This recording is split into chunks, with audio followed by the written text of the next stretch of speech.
Hey everybody, it's Sam with Paranormal Review, and I guess I want to review something that happened back in 2017. Yes, I am going to get on and actually sit down and review the Ghost Adventures Screaming Room episode that took place about the Halloween special Annabelle. But not today. Today, I want to talk about this back and forth that seems to be going on between Tony Spera and Zach Bagans. And is it real? Because you guys know how I started this podcast as being a brand new person really to the paranormal. That yes, I had watched paranormal TV, but no, I hadn't went on any investigations. I hadn't really made up my mind that I was kind of a skeptic, that I was brought up religiously, and that I wasn't sure what to believe. And so that's how I've always went about this podcast. So that's kind of how I want to go about this argument. I put this up, on Paranormal Review Twitter, Paranormal Review Facebook, after I saw the back and forth that was going on between Zach and Tony again. This happened again. And I realized that there almost seems to be three different groups. There seems to be this overwhelming, almost attack group of Zach Bagans fans that will believe anything and everything Zach says or does, no matter what. I swear he could come out and say the sky will turn green in 4 weeks, and they will start a countdown and argue with anyone that it will be turning green in 4 weeks because the great Zach Bagans said so. Do I think Zach encourages this? Not sure. I think he enjoys it. Don't get me wrong. But as far as wanting or encouraging this overwhelming attack, almost syndrome that some of his fans have, I'm not sure that Zach does, really encourage that. He did not come out in his Facebook statement and said, everybody go to Tony Spera's page and attack them, or right this wrong, or anything like that. So, no, I don't know that Zach encourages it. But somehow, his fans do try to immediately see the bad in anyone that says anything bad about Zach. And I'm not sure why. Maybe that's why they call fans fanatics. But I also think there is this second group. I'm not 100% sure, but I would almost say they skew a little older. It seems like when I see them on the internet, whether it be Facebook, it be Twitter, Reddit, Quora, just internet internet groups out there, paranormal sites or anything like that. I just get the feeling from a lot of the things they bring up, and a lot of the ways that they write, that they skew a little older. And the second group is the Warren family fanatics. And they seem to believe anything and everything that Ed and Lorraine Warren now cannot be questioned. I think they believed that before Lorraine died, but I now know that since she has passed away, they believe that anybody questioning what they said in the past is wrong. And they will always bring up that they're both dead and cannot speak for themselves. And I agree to that. But that doesn't necessarily mean that something they said in 1975 was not wrong. People say things wrong. People are human. People get things wrong. Also, people seem, and maybe I am reading this wrong, but they seem to believe that Ed and Lorraine Warren were altruistic, that they did not take money for their investigations. They only took money for travel or donations. I agree with that because that is what I have always heard. And I know that there are a lot of paranormal groups that continue that practice. I think that's an excellent practice.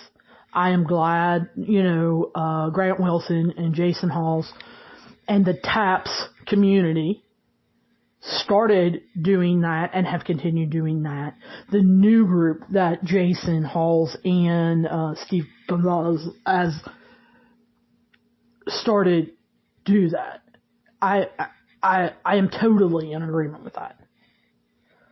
But I think to say that the Warrens were never into the paranormal for money, I don't know if that is true or not. I know a lot of people have presented facts, and they have said numerous times that Ed did not want to use the paranormal for money. Well, okay, let's kind of break that down a little bit. I think when you look at that, back in the 1960s, 70s, you didn't have to. And what I mean by that is there were a lot of jobs available.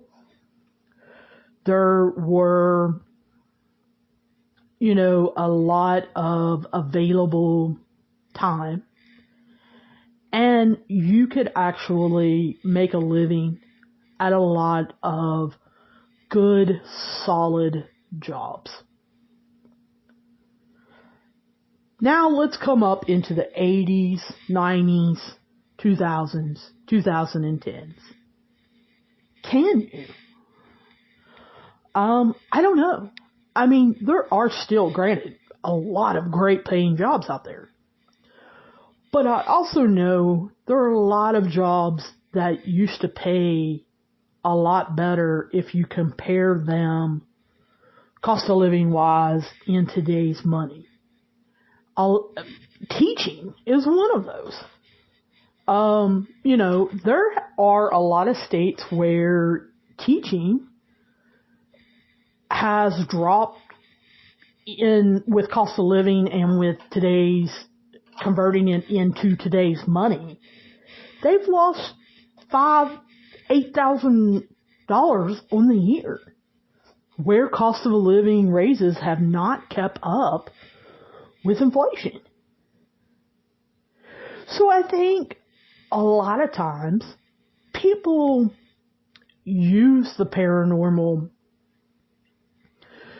to pursue their dreams or to supplement their income. Now that, I mean, supplement their income. People have jobs and they will buy a piece of land that is haunted or has a haunted amusement park on it or has a haunted house on it, they have bought an abandoned asylum. They have bought a abandoned hospital. They have other jobs, but they also run this, whether you want to call it a location or an attraction, on the side for extra money. Do they expect to become millionaires when you talk to them? No. I mean, you look at Corey Heinzen that bought the Conjuring house. Its new name is, the house on, or the farm on Round Top Hill. He has stated from the word go that he and his family bought this and are opening it up to investigations, especially on the weekends, to allow investigators to have a place to investigate and collect evidence for, a price that is somewhat appropriate. He doesn't charge $1,000 a night or $5,000 a night. And when I talk about people using the paranormal to make their dreams come true, well, I think when I think of that, I can't help but think of Nick Groff and how he talks about how being 7, 8 years old, thinking about the paranormal, how he had a paranormal experience climbing up in the tree, how he had a map and put on the map that he wanted to go to Area 51, how he has thought about this since he was a little kid. I think that's what I mean by making your dreams come true. Nick went to UNLV to be close to Area 51 and to learn filmmaking, and he wanted to explore the field of paranormal research. He talks about as he was going to bed at night listening to Art Bell and the stories that his uncle would tell him, and how he wanted to further research, further the field, further, what exactly is going on. And if you listen to him now, he has a lot of different theories out there, and he's always trying to come up with some experiment that will give him some kind of research so that he can figure something out. Being on TV, I think, was just a benefit of that. Because you think about it. Right now, we haven't seen Nick Groff on TV recently. I mean, seriously, sit down and think about it. But has that stopped him? Well, no. He's doing Nick Groff Tour. He's doing Nick Groff Investigates. He's running Video Space. He's with the G Crew. He's still taking care of his family. But he doesn't have to be on TV to do it. And he's still going out and investigating. And it's not having to be streamed. It's not having to be recorded. It's not having to be on TV. He's still doing the research. So, I think money, there are people that are in it for the money and the fame and the entertainment and getting their name out there. I don't want to say there's not. But I think there legitimately are people that are not. So let me get back to talking about this second group. I think as we came forward in time, especially in the 2000s, I think Lorraine Warren sat down and realized a sad fact, which is I'm getting old. Social Security is obviously not going to take care of me. I can't live on $500 a month or whatever it was. So I do think in order to take care of her family, to take care of herself, do I think that Lorraine Warren then allowed some of her case files and Ed's case files to be turned into movies, to be turned into books, to be turned into magazine articles? Did she start giving interviews? Did she allow Tony Spera then to start pursuing other avenues to generate money? Yes, I honestly think that she did. Now, Warren fans out there, I know you're probably going to overwhelm me with emails or on my Twitter, which is, Paranormal Review, or you're going to overwhelm me on the Facebook page. And that's fine. Do what you need to do. But I do believe that she did want to make money on it. It is hers and Ed's work. Why can't she make money on it? Some of the cases that they released that haven't been turned into screenplays yet, or they were turned into screenplays, she didn't approve them, or whatever, happened in the 60s. It's been 60 years. Why can't she open that case file up? Why can't she make money off of that? So do I fault her for that? No. But it seems that a lot of Warren fans want to pretend that didn't happen. They want to pretend that Ed and Lorraine Warren never took any money for the work they did. Well, yeah, they did.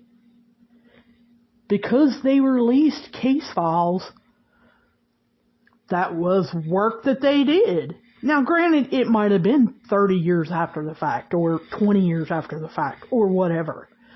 But, yes, they turned over part of the story they knew of the Conjuring House, of Annabelle, of other things, and let screenwriters write them. They approved them. And they didn't do it for zero money. So I want that clear. They did take payment for work they did. Did they take it from the families that they were helping? No.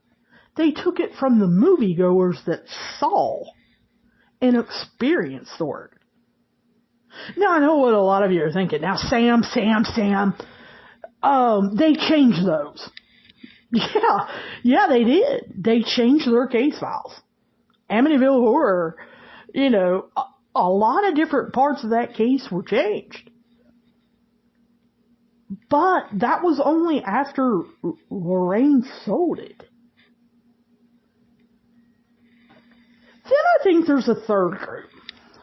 Because I told you there's three groups. There's the Zach Bagans fans, there's the Warren fans, and then there's this third group.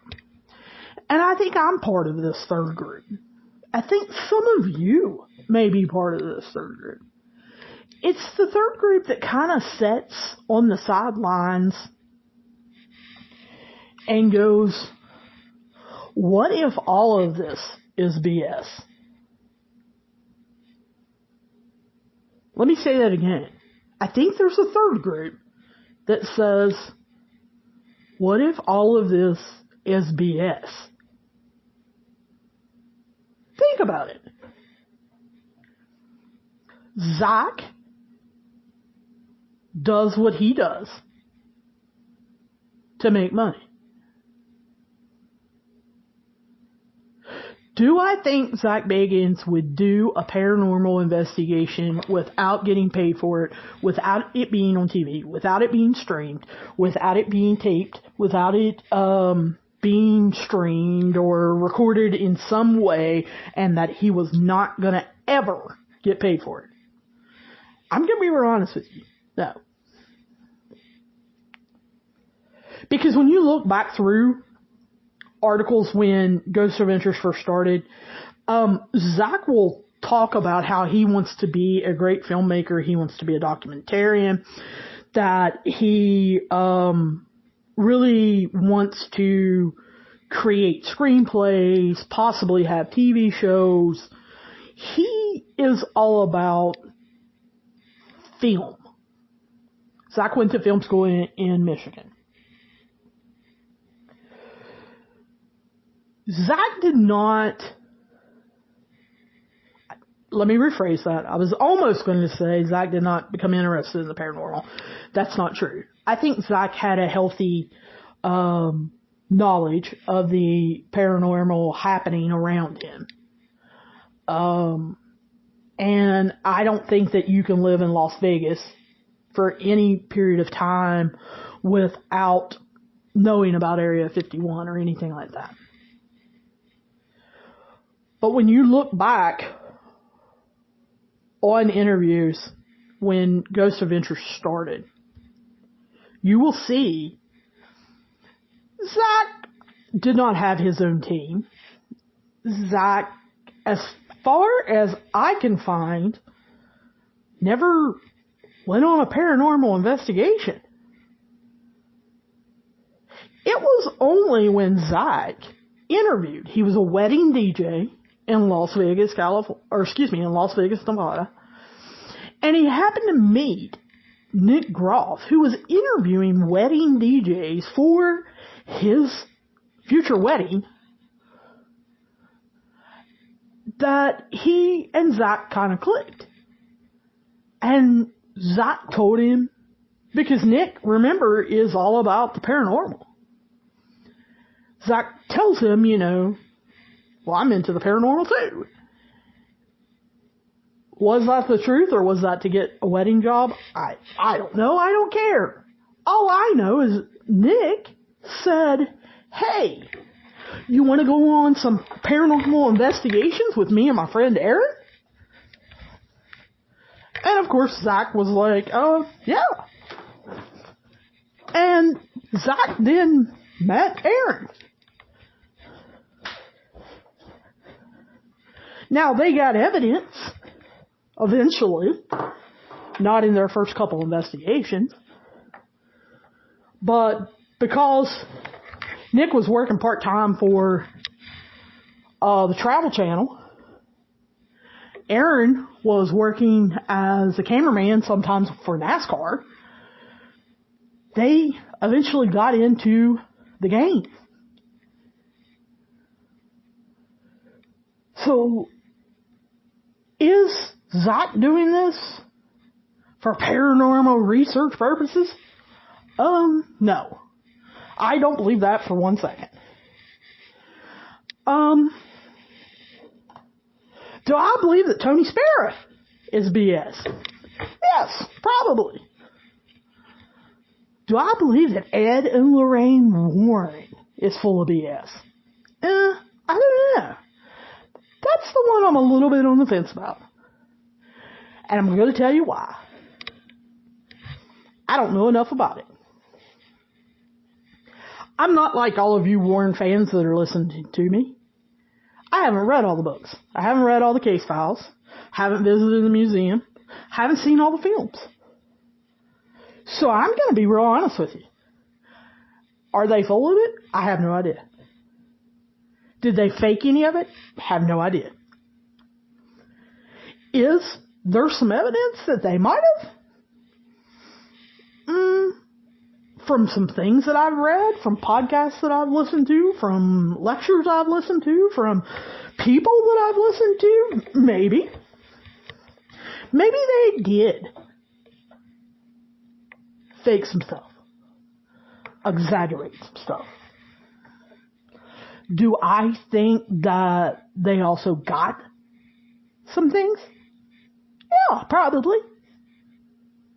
But, you know, a lot has came out, I believe it was in the 90s. Christopher Lutz, one of the children, the Lutz children of Amityville Horror, came out and said none of that happened. My dad sat down with a lawyer and concocted all of that, and when Ed and Lorraine came into the picture, we let them in on it. And we all wanted to do books, movies, and collect some money. He swears by that. He has, you know, said that on numerous interviews that people sent me. So is Amityville Horror real? I don't know. Christopher Lutz says no. But I know what all you Warren fans are going to say. Ed and Lorraine aren't here to defend themselves. That's fine. I'm not saying one way or another whether it's real or it's fake. Is the Conjuring house real? I don't know. I haven't seen the movie. I know that a lot of people say the movie is completely different than Andrea Perron's books.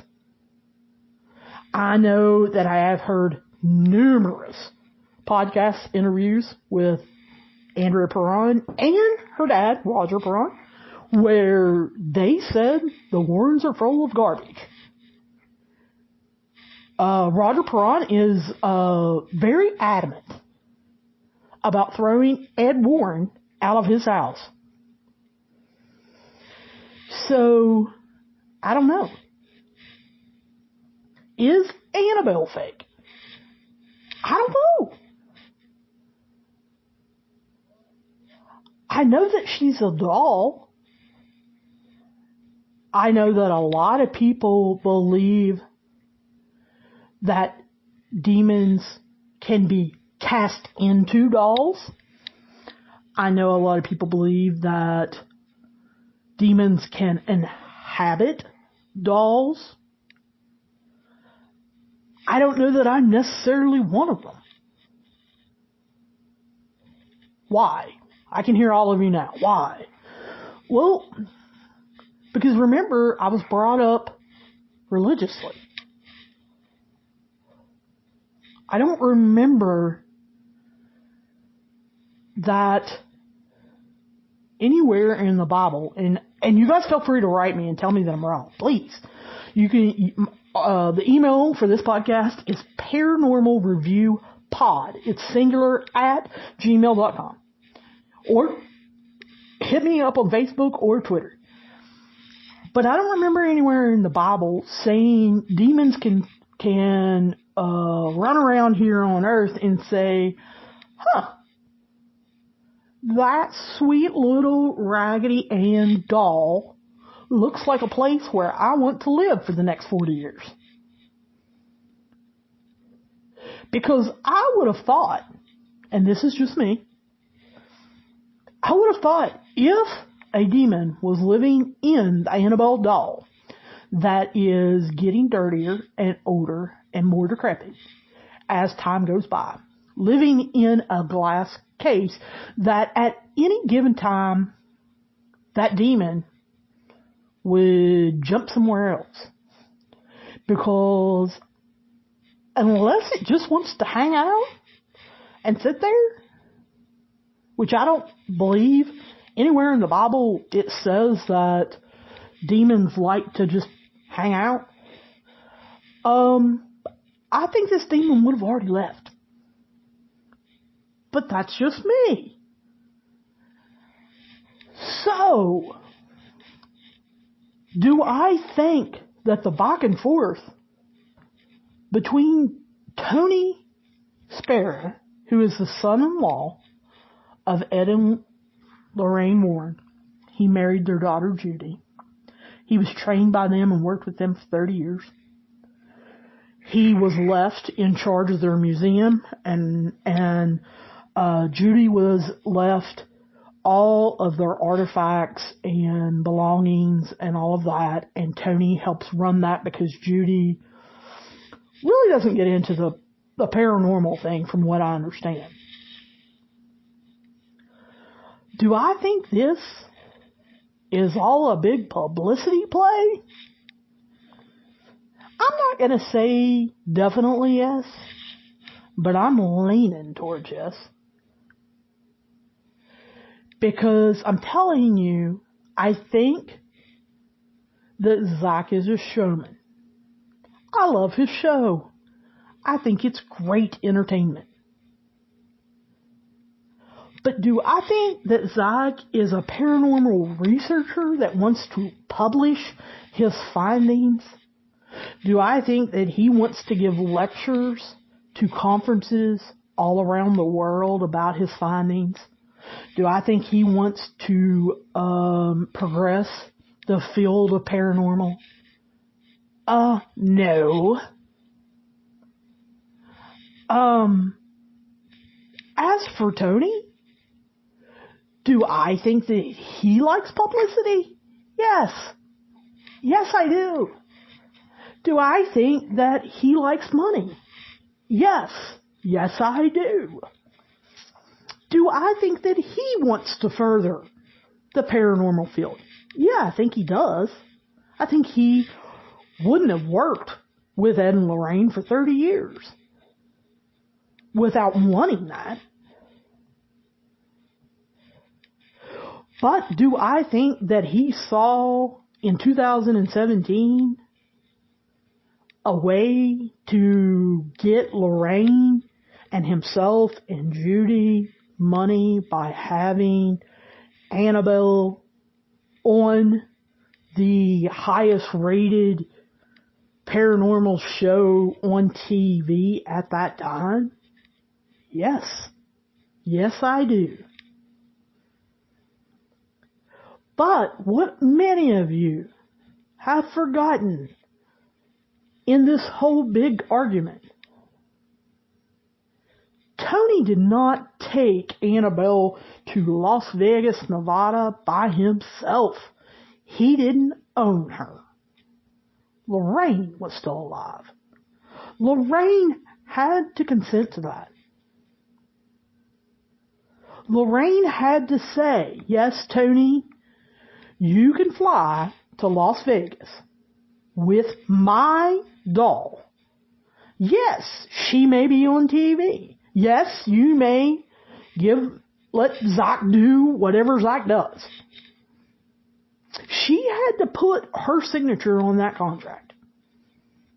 I'm going to make an assumption that Zach has a copy of that. I'm going to make an assumption that somewhere in Lorraine's property, there's a copy of that contract. I'm going to be willing to bet somewhere in that contract it said, Zach Bagans, do not touch that doll. Zach did. We didn't see anything happen to Zach. Did we? Now, Warren fans and Zach fans need to unite. Say, what, Sam? What do you mean? Well, guys, if you believe that Zach Bagans is a paranormal phenomenon, he is a researcher. He is one of the greatest paranormal people on earth. And if you believe the Warrens and everything that they have said about Annabelle is completely true, that this doll is demonly possessed, then you people need to get on the same side. And you need to say,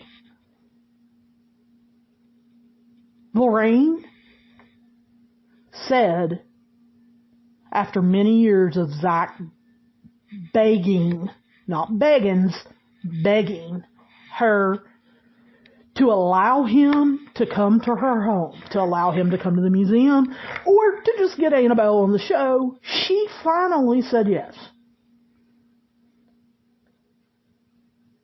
Zach was not supposed to touch that doll. It was put in the contract. And he did. And you all need to agree on that. But you know what else you all need to agree to? Is that in 2017, Zach's life, after touching that doll, began to fall apart. But I don't see, when I look on the internet, any of you saying that. I see you pointing fingers at each other. I see the Warren fans saying it's Zach's fault. He shouldn't have touched that doll. And I see the Zach Bagans fans saying, well, Zach said Tony is a money-hungry person that grabbed the check and took the doll and ran off and he didn't want to help me. And no. You guys need to get on the same side. You need to say, and Zach, I'm talking to you, dude. You guys need to get on and say, Zach bought the Demon House in 2014. After he touched Annabelle, he started having problems. The Demon House was not a big documentary that Zach wanted it to be. It didn't blow up the way he wanted it to be, the way everybody thought it would be. It didn't get released in movie theaters like he thought it would be. Had to go to video on demand. Had to go to the Travel Channel to make money. So, you know, obviously Annabelle cursed him there. Zach had an incident. He doesn't fly anymore. That's well known. Zach travels in a bus now. He had an incident on a plane where it is my understanding that he was overcome with fear. He believed that a possession almost took place, that if he would have been completely possessed, that he would have brought down a plane, killing everyone. And he does not want to take that chance anymore, and so therefore he does not fly. He is nervous and scared of flying because he doesn't want to hurt people. And that happened after Annabelle touched him. So he takes a bus to all of the locations. So that's why people, when you're listening to this in Europe and you're begging Zach on Twitter, please come to Ireland, please come to Germany, please come to Australia, he doesn't answer you. He's not coming because that would require him to fly. Well, people say, but he can take a boat. Guys, when you guys tweet that at him or you say that on Facebook or whatever, do you really think that you're the first one that's thought of that? That says that to him? Zach's not getting on a boat. Why not? Well, Zach doesn't want to be away from the museum that long. Because everyone at the museum will tell you that the museum acts up when Zach leaves for more than a week or two. He was gone for 3.5 weeks when they had to film the last Halloween episode that they filmed actually a year ago in August. This August. Last year's Halloween episode was filmed in August at the Conjuring House, the farm on Round Top Hill. And he had to go by bus. They did a lot of locations in between. That's the reason why you got the mini-series on serial killers to start off the brand new season last year. Is because if you look at it, you can see the route that they took. And you can see how it was filmed and on the way back and everything. From what I understand, from what people who work in this industry have said, Zach did not enjoy that. Did he enjoy the investigations? Yes. Did he enjoy the traveling? No. He wanted to be back at the museum, and supposedly the museum wanted him back. So do I think that Zach is getting on some boat to Australia and going to spend a couple months getting there by boat, investigating different locations, and then coming back on boat? No, that would be a big no. That's the reason why the East Coast can forget Zach Bagans doing a whole season over here on the East Coast. It's not happening, people. He's going to stay out west where he can make 2 or 3 day-long trips and then get back to the museum on his bus. So there's more stuff that the Warren fans can use. You can say Demon House was a failure at the box office because he touched Annabelle. You can say the Demon House dirt and steps there in the museum and Lady Snake coming into his life and doing all kinds of crap at the museum. All that started because of Annabelle. His no flying on the plane happened because of Annabelle. His love life falling apart. All that's from Annabelle. Zach fans, you want people to believe that Zach is always possessed and that he's a real paranormal person and he is an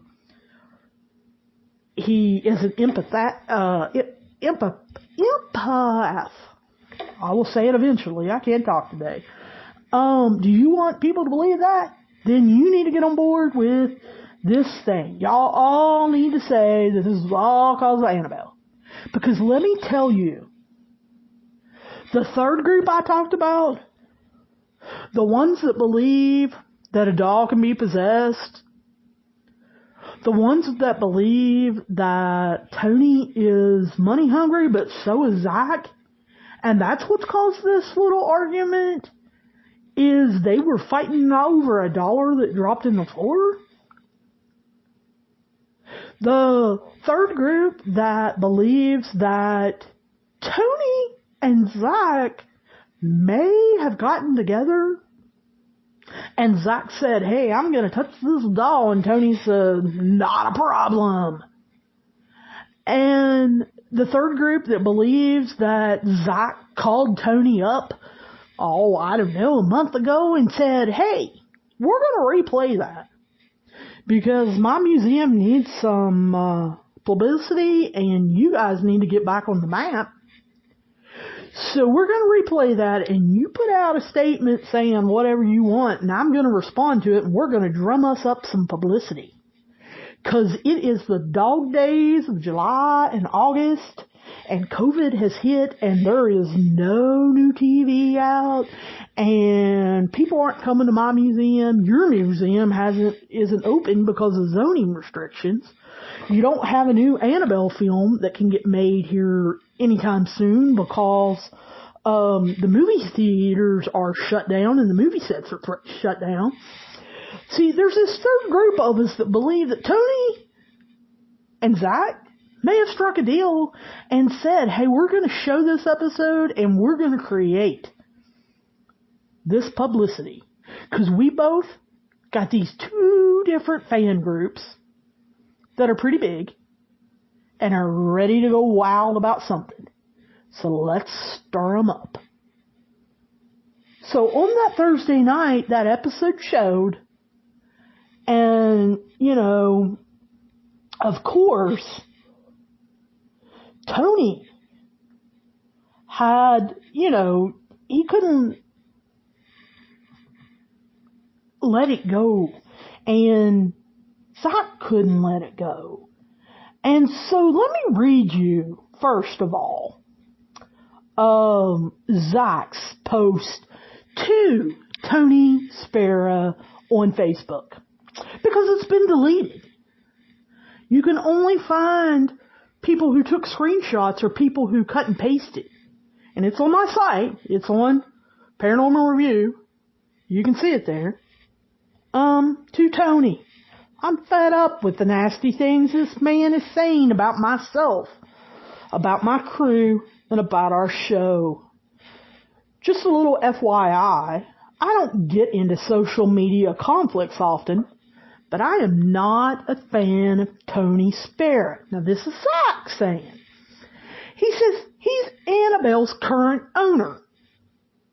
Actually, Zach, he's not. That would be Judy. But anyway, Zach says, he says very nasty things about me and my crew after our original episode, and he's talking about the one from 2017, for no reason. And he continues to do so after last night's Screaming Room broadcast. If his claims of Annabelle being purely evil and demonic and had the power to cause a guy's fatal motorcycle accident just for talking to her outside of her protective case, then why would he even take her out of her protective sealed case that Ed and Lorraine Warren put a sign on that says, "Warning, positively do not open," and then cram her into a small plastic briefcase and use oven mitts to carry her around my museum, putting her in a high chair and let us investigate. Oh wait, for the large amount of money he was quick to collect after storming off the set. Tony questions and slams our knowledge of the paranormal, but he thinks this doll's demon will behave because he's wearing oven mitts to hold her, and we are safe only if we don't touch her, but can be inches away from her, investigating her. I was clearly being affected by something during our investigation with Annabelle, and we documented incredible evidence with Tony watching live. But Tony never cared about any of that or understood that I was being affected. Before Tony took Annabelle out of his briefcase, I wasn't feeling well, so I asked Tony if this could be caused by Annabelle. He told me I was being affected by Annabelle. That's a warning. Annabelle doesn't want us to show her. That's a forerunner. Then, when I did subconsciously touch her foot, I explained to Tony I didn't recall doing that, which I didn't. I even apologized. Remember, he told me Annabelle was affecting me. So why wouldn't he understand that and offer me concern or help in that situation? And as keeper of that doll, he shouldn't have attacked me. He should have been sympathetic to the situation and offered to help cleanse me with his holy water. Now remember, Tony told me I was being affected by the forerunner, Annabelle's power, before the investigation even started. But he did nothing. He didn't use his holy water to help. Nothing. Is all his hate, negative posts, really fueled by me subconsciously touching his doll's foot? Did I damage the doll? No. Does Tony care about my well-being? Hell no. This is just something he could use to get his money, get back home, which he did in a hurry. He just asked for his check. And here's the best part. He took off his rosary and left it in my museum. Well, why would he do that? If Annabelle just had this power to affect me before even taking her out of the briefcase, wouldn't Tony want to stay protected as well to this demon-possessed doll that he was using oven mitts to carry? Maybe he has a deal with the devil I don't know about. Tony wrote, I brought the doll to this museum in good faith. Really, Tony? We didn't pay you thousands for this as you demanded. It's laughable. Sounds like a quick money grab. Get in, get out. You didn't like us even before you arrived. That was obvious how your attitude was on and off the camera. Tony said that the young man who died on the motorcycle challenged Annabelle to do its worst. Here's what Tony quoted the man as if the worst. If the doll can do anything, it can do it to me right now. Hey, Tony, you agreed to let us do this investigation, not in good faith, as you wrongly stated, but for thousands. Wouldn't you assume our investigation we would also be telling Annabelle to do something for evidence? Wouldn't that also put us in fatal risk? But was the check you collected more important? Tony also demanded first-class air tickets only for he and Annabelle. I'm sure Annabelle would have been extra demonic if she had to fly coach. He demanded a first-class air ticket for a demon. And Zach writes LMAO. And you disrespect my entire Ghost Adventures crew by saying Ed had more knowledge in his pinky than my whole crew does. You were a hater of me and my crew before you even arrived that day to my museum. Everyone stated how bad your condescending attitude was the moment you arrived. And it's not all about the money for us, so says the man who owns the money-making doll of Hollywood. This is our life. Now that's what Zach wrote on social media. Now, of course, Mr. Bagans knew that this would cause a stir with his fans, and it sure did. But, let's kind of break it down. Does Tony not like Zach and the Ghost Adventures crew? Offhand, I don't know this for a fact. I've never met Tony Spera, but offhand, I would probably say yes.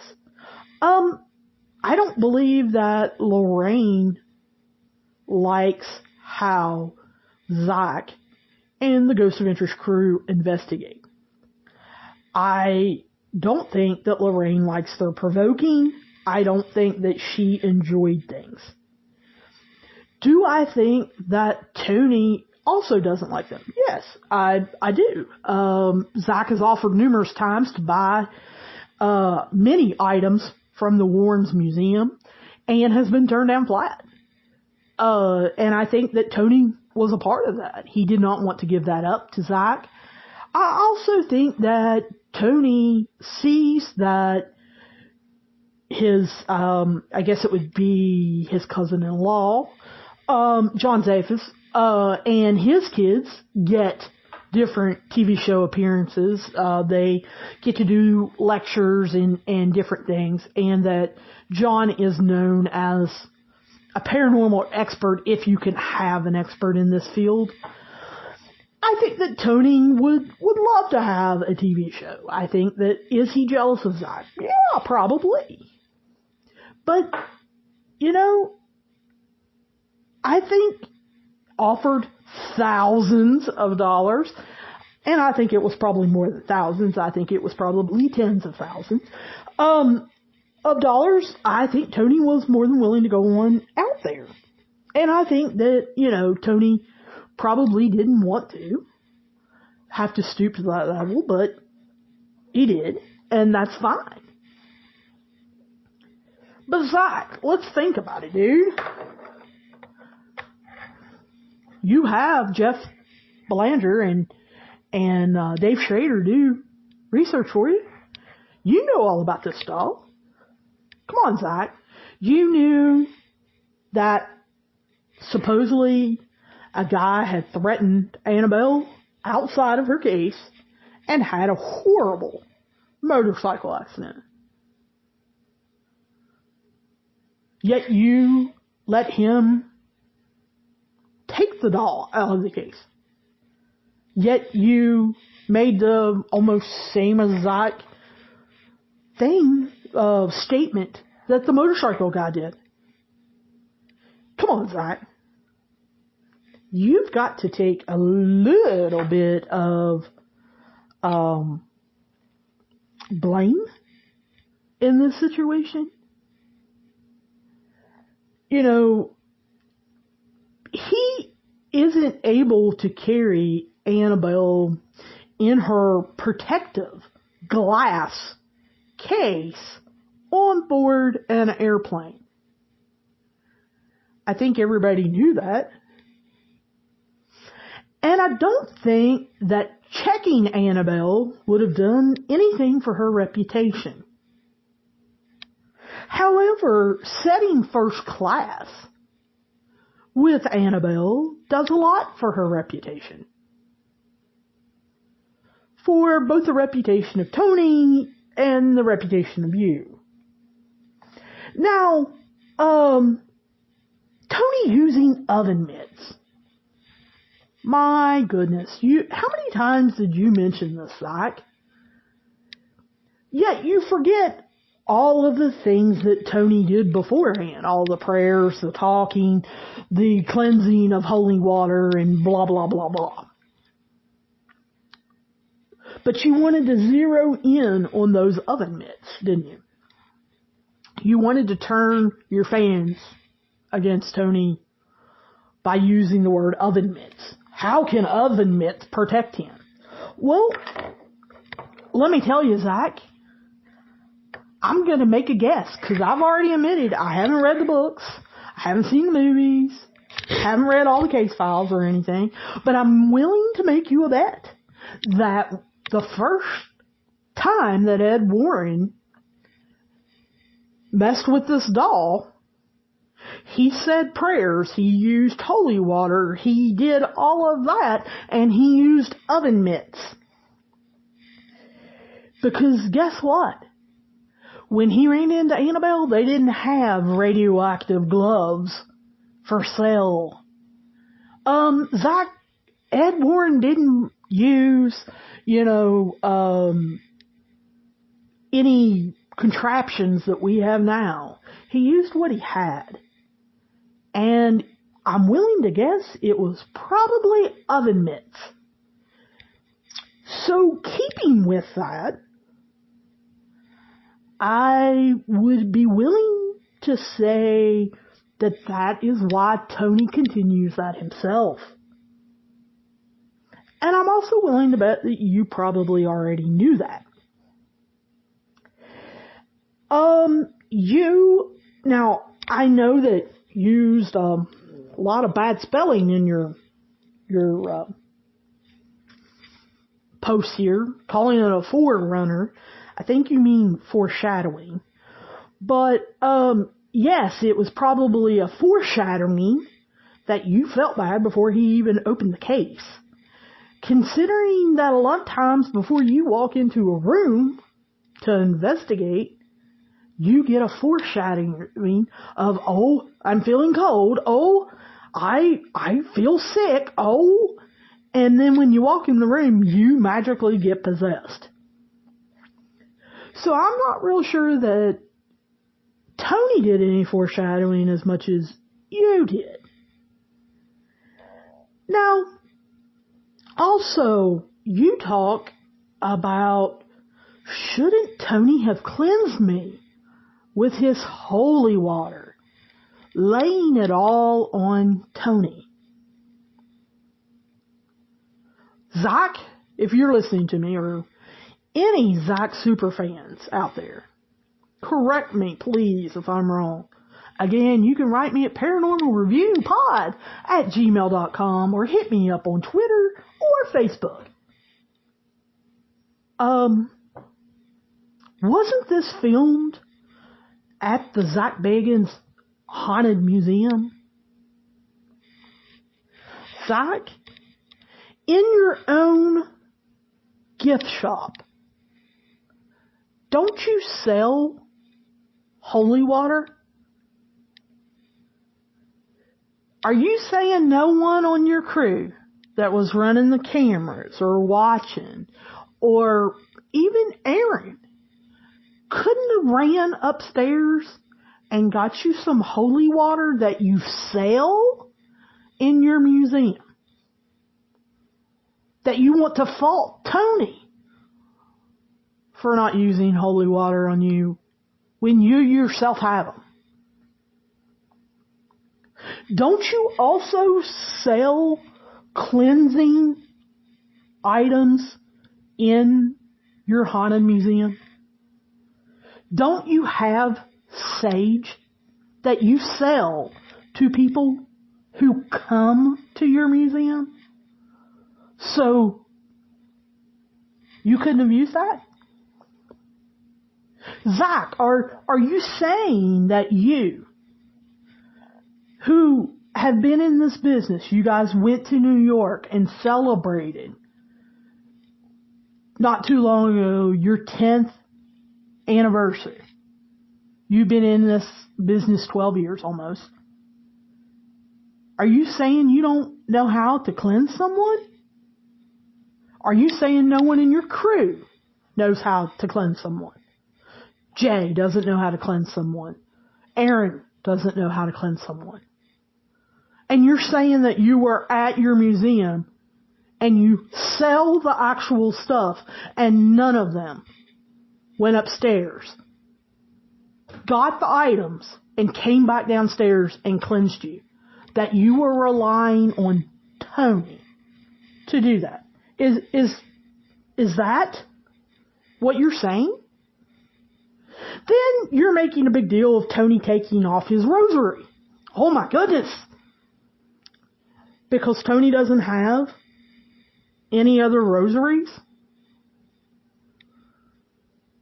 Because Tony might have taken that rosary off and left it with you because you might have needed it, because you got touched by Annabelle? Or is that what you're saying?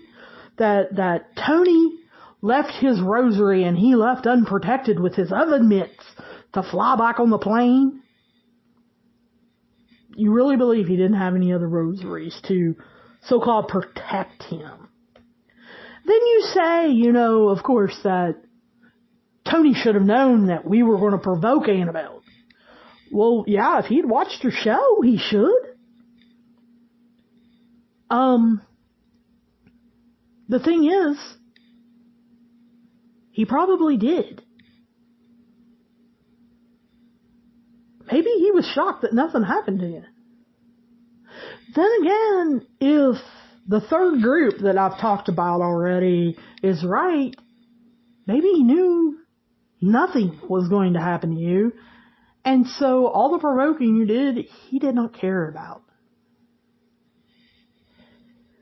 So you want to talk about it's all about the money for him because he's got a money-making Hollywood doll.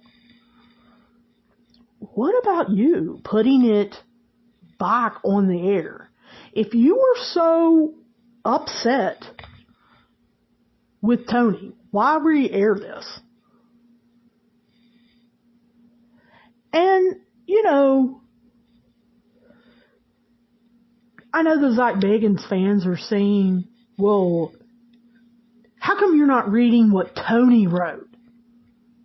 Okay, I will. Tony wrote on Facebook 2 Ghost Adventures. I want to give you my take on Ghost Adventures episode that aired last night with a look back at the Annabelle episode. Remember one thing, Zach and his crew are doing the show Ghost Adventures for money. They need to seek out high ratings to continue to keep the show on the air.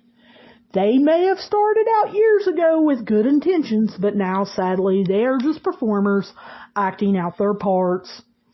I brought the doll to his museum in good faith and was very specific that the doll would never be touched by anyone other than yours truly, and that the doll would never leave my sight. That's why I demanded a first-class plane ticket for Annabelle, who sat next to me in her case on the flight. The one thing Zach left out of his little diatribe is how the young man on the motorcycle didn't ever touch the doll. So why is Tony concerned that I'm so close? Well, I was concerned that you were getting too close. Second, the man on the motorcycle challenged Annabelle to do its worst. He said, if that doll can do anything, do it to me right now. That was a challenge to the demonic, and the evil within that doll doesn't have to listen to a human. It can do its worst at any time. An hour, a week, a year later, and it did. Zach has no idea what he's doing, not in the paranormal sense anyway. My mistake was believing the producers when they promised that they would show ultimate respect for the doll's evil nature and it would be professional in every way.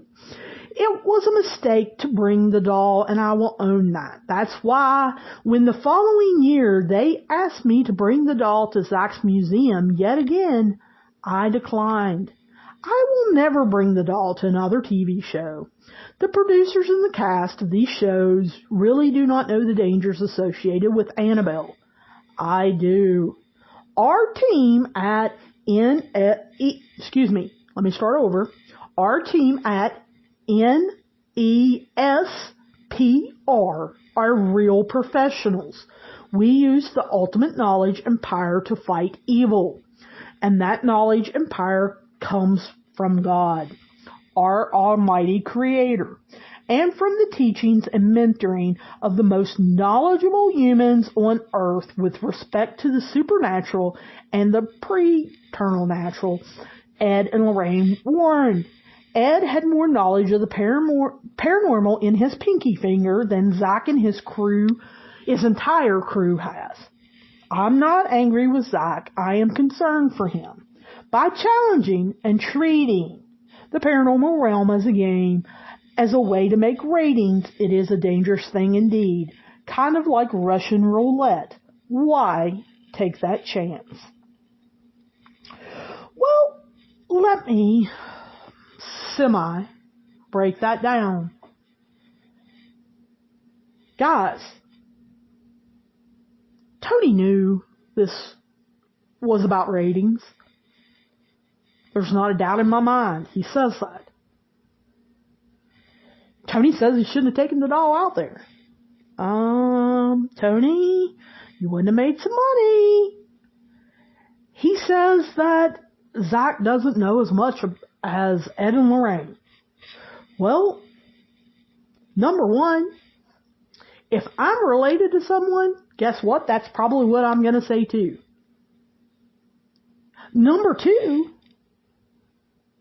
if I have their estate with my wife and I am continuing to sell their cases and their knowledge in lectures, in movies, in scripts, in books, in whatever, I'm also going to say that. I don't want anyone to say that anyone's better than them. And that's kind of what this has turned into, is a paranormal catfight of who has more knowledge, Ed, Warren, or Zach Bagans. Well, guess what? Ed's not here, so Tony has to fight his fight. So like I said, it's Ed versus Zach, round 3. And all of you fans are falling for it. While the third group of us sat on the sidelines, shaking our heads, thinking, what does this have to do with the paranormal? How is this progressing the field? And not only how is this progressing the field, but how is this drawing anyone else into the field? Seeing you two fight, seeing your two groups of fans fight, Is it making anyone come into this field? Is it making anyone say, yes, this is where I want to be. This is what I want to be a part of. This is what I want to make my life's journey about.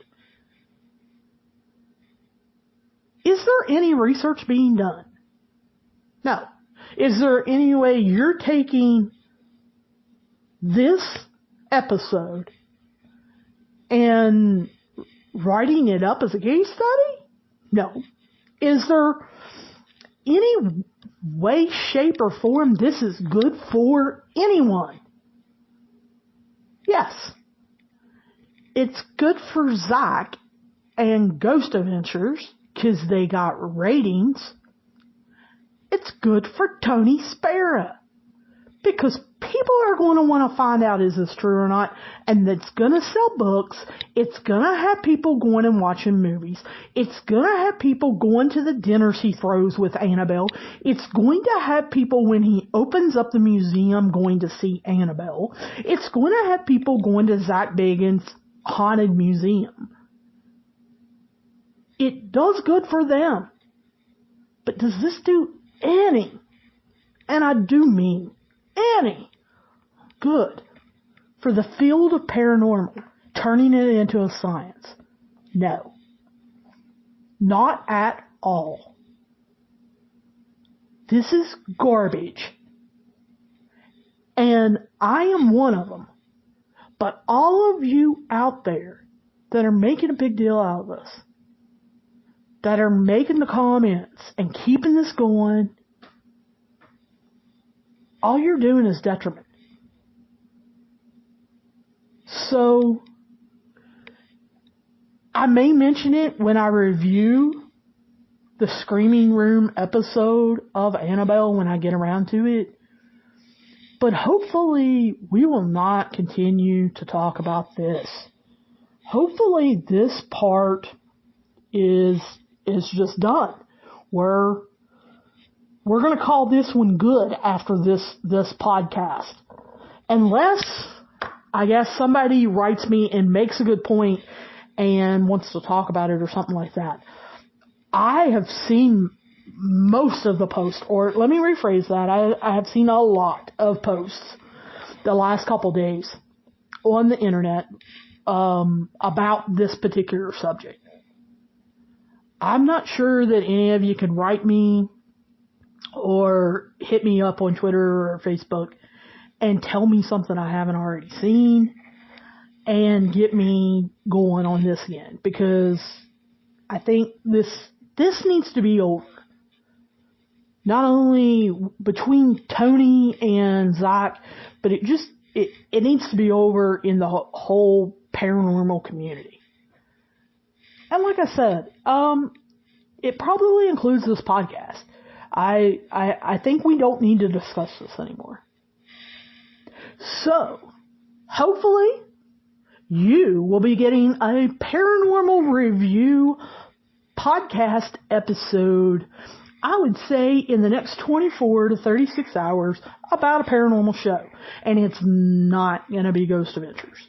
Right now I am looking at possibly finishing up It Feels Evil, and because there are only 3 episodes with Tim, and we need to find out what has happened to Tim, or I'm going to do one of my favorites to make me happy. And right now, my favorites are probably Destination Fear.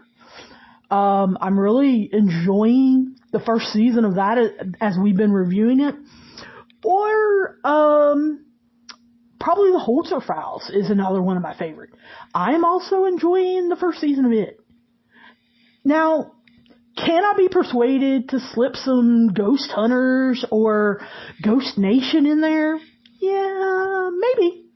I don't know what we'll watch, but I'm going to be sitting down and watching something tonight, and hopefully, like I said, within the next 24 to 36 hours, you will get a paranormal review episode about an actual episode. And we'll talk about the actual paranormal field and what's going on with that particular episode. So I wish all of you guys the best. I hope you have a wonderful day. And if this is the first time you've heard this podcast, I hope you subscribe. We've got a lot of shows in the back catalog that you may be interested in, and hopefully a lot of good shows here to come. If you guys have any questions, comments, problems, or protests, please write me at paranormalreviewpod@gmail.com, and I look forward to talking to you guys soon.